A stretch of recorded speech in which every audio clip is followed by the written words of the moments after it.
নমস্কার, আমি গণেশারিকা রাজশ্রী চলে এলাম নতুন একটি এপিসোড নিয়ে। চলুন শুরু করা যাক আজকের এপিসোড।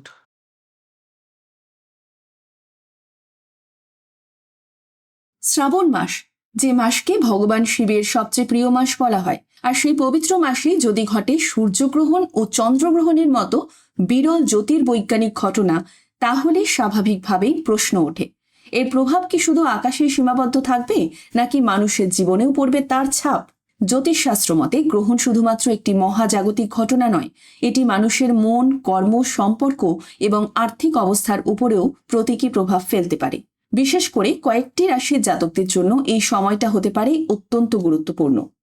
চন্দ্র এই রাশির অধিপতি হওয়ায় চন্দ্রগ্রহণের সময় মানসিক অস্থিরতা, আবেগের ওঠানামা এবং পারিবারিক বিষয়ে উদ্বেগ বাড়তে পারে। বড় সিদ্ধান্ত নেওয়ার ক্ষেত্রে বাড়তি সতর্কতা প্রয়োজন হতে পারে। সূর্য সিংহ রাশির অধিপতি গ্রহ, তাই সূর্যগ্রহণের সময় কর্মক্ষেত্র, নেতৃত্ব এবং আত্মবিশ্বাসের ক্ষেত্রে কিছু চ্যালেঞ্জ দেখা দিতে পারে। অহংকার বা তাড়াহুড়ো করে সিদ্ধান্ত নেওয়া এড়িয়ে চলাই ভালো। এই সময় সম্পর্ক, পারিবারিক যোগাযোগ এবং আর্থিক পরিকল্পনার ক্ষেত্রে অপ্রত্যাশিত পরিবর্তন দেখা দিতে পারে, তাই বড় বিনিয়োগ বা ঝুঁকিপূর্ণ সিদ্ধান্ত কিছুদিন পিছিয়ে দেওয়া বুদ্ধিমানের কাজ হতে পারে।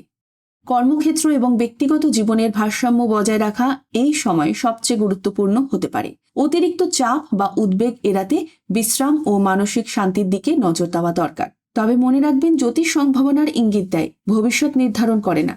গ্রহণের সময় অনেকে জপ, ধ্যান, প্রার্থনা এবং আধ্যাত্মিক চর্চাকে গুরুত্ব দেন। বিশেষ করে শ্রাবণ মাসে ওম নমঃ শিবায় মন্ত্র জপ এবং মহাদেবের আরাধনা মানসিক স্থিরতা ও ইতিবাচক বজায় রাখতে সাহায্য করতে পারে। সবচেয়ে বড় কথা, গ্রহণকে ভয়ের চোখে নয়, আত্মসমীক্ষা ও নতুন সূচনার সুযোগ হিসেবেও দেখা যেতে পারে। কেমন লাগলো আজকের অনুষ্ঠান?